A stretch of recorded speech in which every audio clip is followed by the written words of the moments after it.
ferida que ninguém vê. Tem silêncio que a... Caríssimos e caríssimas, eu sou Daniel Nonato. Quem nunca caiu na poeira da estrada? Quem nunca chorou? Hoje, sexta-feira, dia 13 de julho, nós celebramos São Tomé Apóstolo.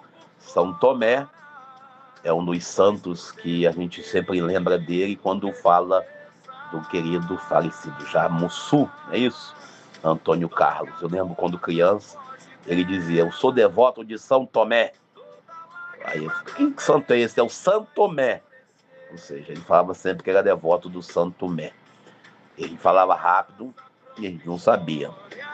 Interessante é que a gente hoje para um pouco o texto lá de Mateus, capítulo 9, e entra em João, capítulo 20, versículo 24 ao 29, texto também proclamado lá no segundo domingo da Páscoa, anualmente. A gente sempre lê esse texto lá no domingo de Páscoa, quando Tomé duvida que Jesus tenha ressuscitado. Tomé representa o homem que duvida de Deus. Às vezes nós somos esses homens, né? Lembrando ainda, do modo geral, a Polícia Federal ontem, ele falou a quinta fase da Operação Unha e Carne, que investiga um esquema criminoso envolvendo o jogo do bicho, a corrupção, lavagem de dinheiro e o vazamento de informação para a facção Comando Vermelho. É isso aí. Isso aí, essa é a realidade.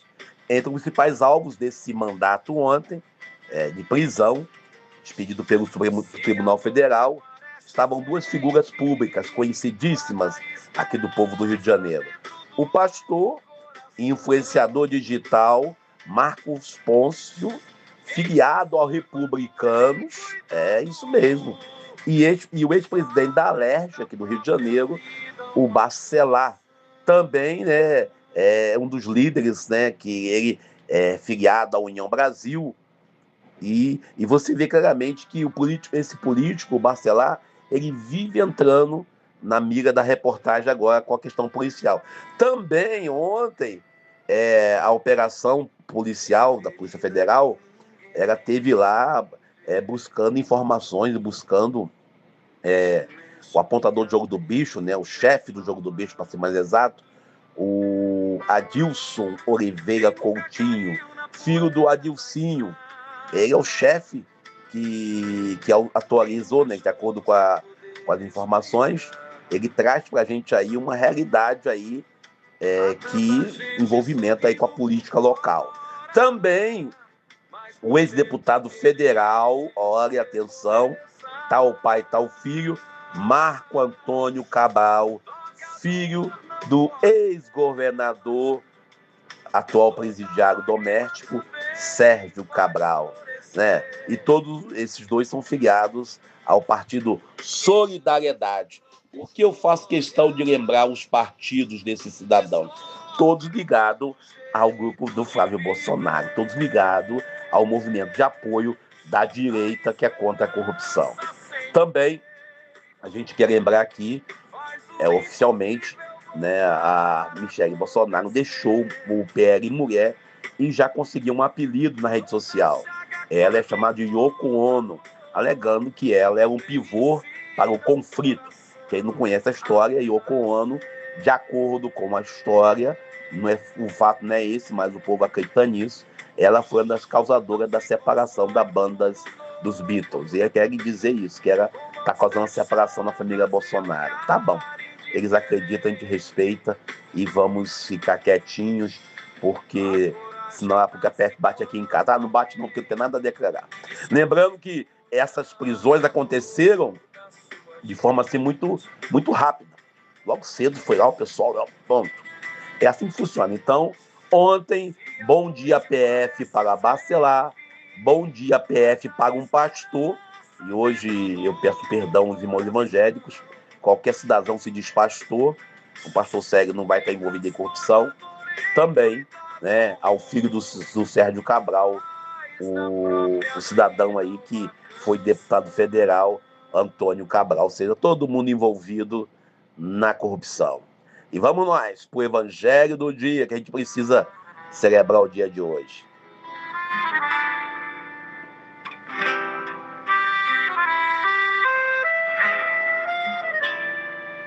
Tem ferida que ninguém. O evangelho de hoje, ele ocorre no meio da tempestade, no meio da insegurança que às vezes nós vivemos. Jesus tinha morrido de forma violenta, com todo mundo vendo, ou seja, não foi escondido, não foi enganado, não foi assim o corpo desaparecido, como está acontecendo aqui no Rio de Janeiro, na região do Rio das Pedras, onde, miliciano, de acordo com a notícia que está na imprensa, entram no ônibus, pega a pessoa, leva e a pessoa nunca mais volta, mas sim em público, uma pena capital, torturado. Quem é cristão a favor da tortura não dá para entender isso. Quem é cristão a favor da pena de morte não dá para entender isso. Mas Jesus foi torturado e ele foi condenado à morte pelo Estado, sendo acusado de ter liderado a um levante, ou estar querendo se fazer de rei, ou seja, crime que ele cometeu foi crime de Estado. E também cometeu, de acordo com as fontes da época, ele cometeu o crime também de heresia, dizendo ser filho de Deus. E esse Jesus condenado à morte ressuscita. Esse é um fato. E você acha que quando Tomé vai na comunidade, questiona, porque fica impossível acreditar, desculpe eu falar isso, fica impossível acreditar que depois de tanta chibatada, depois de tanta tortura, depois de carregar a cruz, depois, desculpe eu dizer que foi impossível, a pessoa vai ficar ofendida, depois de morrer de forma cruel na cruz, cruenta, e ter o coração transpassado por uma lança, ainda ressuscitar. Na visão teológica, isso é possível. Mas na visão racional humana, é impossível. E Tomé, quando recebe a notícia dada pela comunidade, ele questiona. Quantas vezes nós duvidamos da palavra da comunidade? Tomé, ele faz as perguntas porque ele requer uma prova lógica, requer uma prova humana, material, social, real. Ou seja, o problema nunca foi a dúvida de Tomé. O problema é como que nós, como comunidade, estamos levando a boa nova. O problema é quando nos acomodamos e deixamos de procurar a verdade. O pastor diz, tem que doar o dízimo para poder ser abençoado. Aí você vai lá e doa o dízimo. Tem que ajudar aqui na cantina, senão você não vai para o céu. Você vai lá e faz ajuda na cantina. A fé cristã, ela não é uma fé de apenas de concordar. É uma fé também que interroga, questiona, pergunta. A fé cristã não pode fechar os olhos para a realidade do mundo, mas reconhecer o Cristo nas chagas do mundo. Não adianta você ficar lá diante do Santíssimo Sacramento, para quem é católico, ou você evangélico andar com a Bíblia embaixo do sovaco, agarrada com a Bíblia, se você não tocar nas feridas humanas, se você não ir visualizar os chagados da sociedade. Você vai ser hipócrita. Se eu fizer isso, eu sou hipócrita.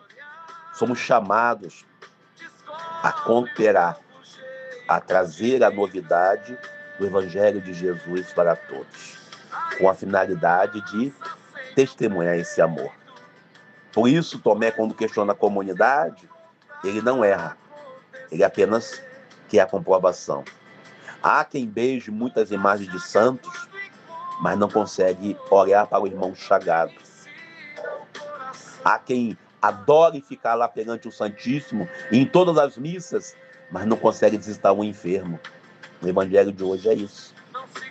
Nós, cristãos, devemos ser um Tomé e ir tocar nas chagas de Jesus, que ainda está aí no mundo, na pessoa daqueles que sofrem. Eu paro por aqui, peço o seu like, o seu comentário. Hoje é meio gripado, não é isso? Mas vamos assim, mais um dia. Eu sou Daniel Nonato. Quem transforma a dor em cuidado faz da prova canta uma canção.